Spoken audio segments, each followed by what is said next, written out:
Of course, the general German population wasn't too bad. You know, they treated us fairly good.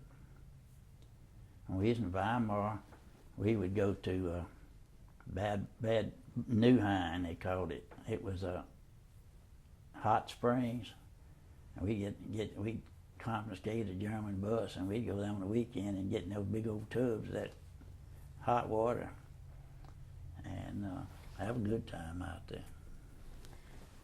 Did you ever come across or hear about like the death camps, the concentration camps while you were in Berlin? Yeah, we went into Buchenwald. Or did you?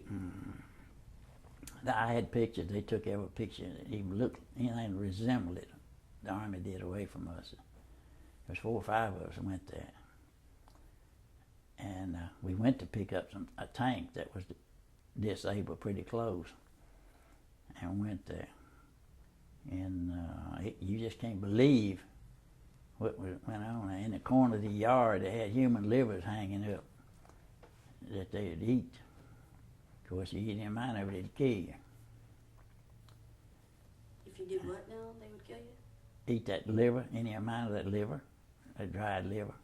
When your body was emancipated so bad and you couldn't digest it, there's so much iron in it.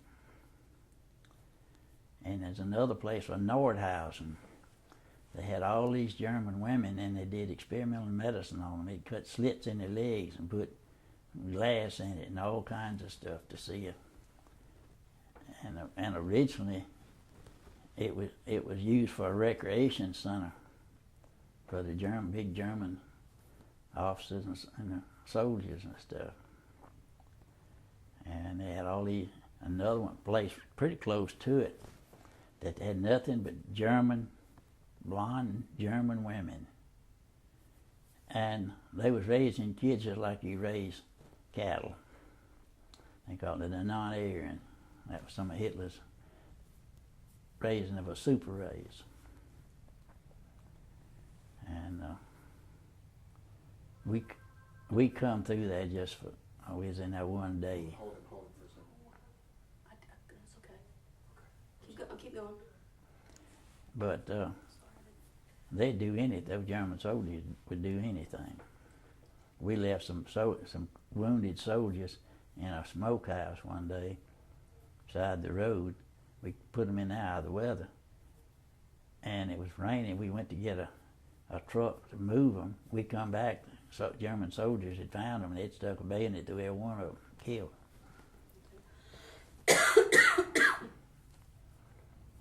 But the general population, you know, was pretty nice to us. When you came to the concentration camps, the death camps, were they already cleared out at that time? No, they was clearing them out. They still had people there. Yeah. There was people that was, you know, that was still living that was in there.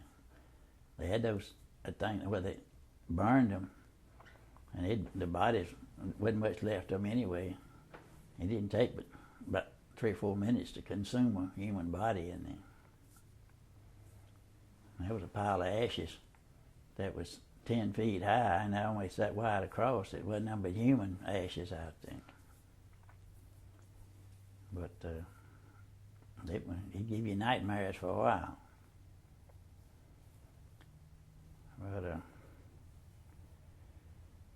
the general public knew about all that. But we've stayed in a boarding house between Frankfurt and Weimar for a while, and this old lady owned it. And it had been bombed, and the light wires was all down. And she had no electricity. Of course, we didn't have any either. So several of us got out there, and we hooked the wires all back up and got electricity and all. And we got ready to leave. She gave me a little box, about yay big square.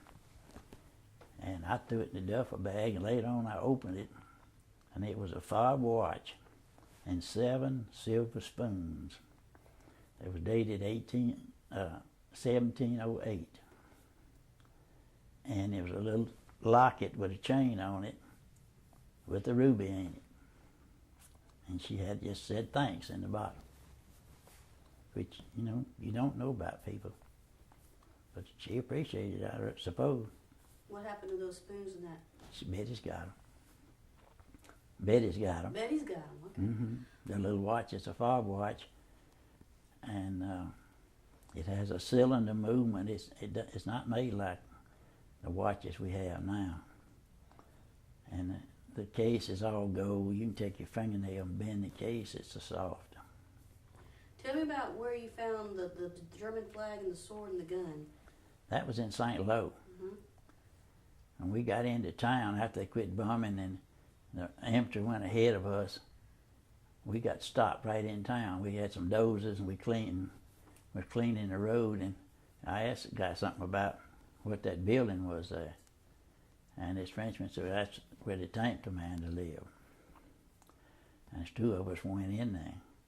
And he had run out and left everything he owned in there. It was clothes and everything. That's where those metal things that I had come from, most of them.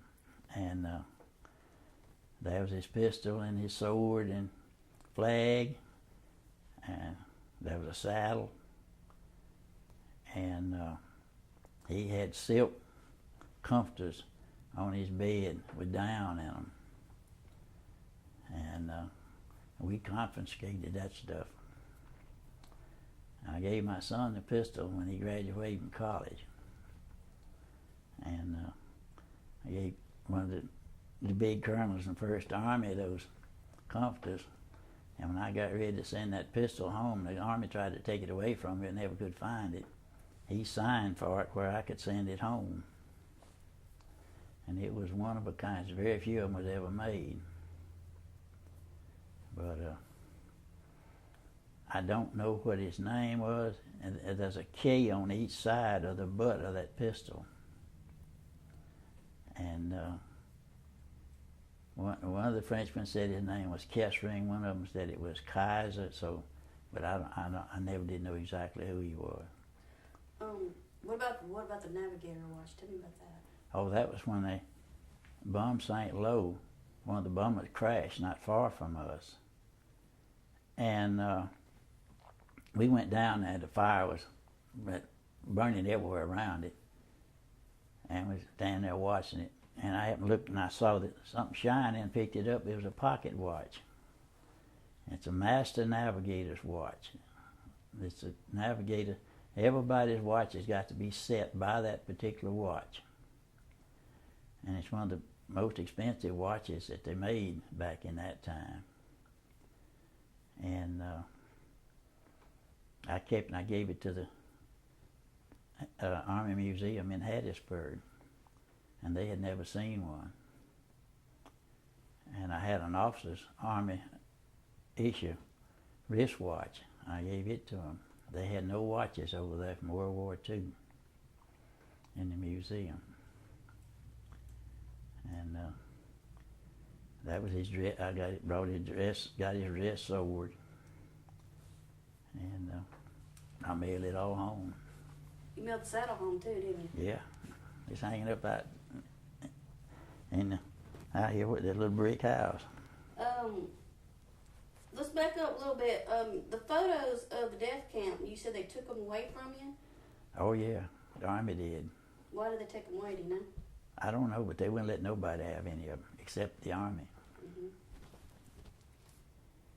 Tell me a little bit more about your combat experiences. Anything else? Well, what was some of the more interesting jobs that you had?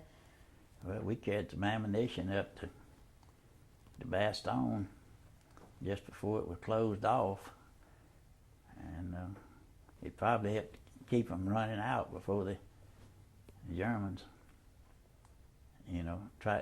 would have probably got in there if they hadn't had that ammunition. Our cooks was even driving trucks hauling ammunition, and in that way, they had plenty to fight with up there. So you pretty much saw all the big stuff, didn't you? All the big battles. Yeah, we was in the main part of the war. Mm-hmm. And so we didn't lose but very few people. But we was not in actual combat. We was right behind the infantry. If a tank broke down, between the American troops and the Germans. If they could keep some gunfire over there, we'd try to go in there and get it, and bring it back and fix it. But that was, that was the extent of our actual combat.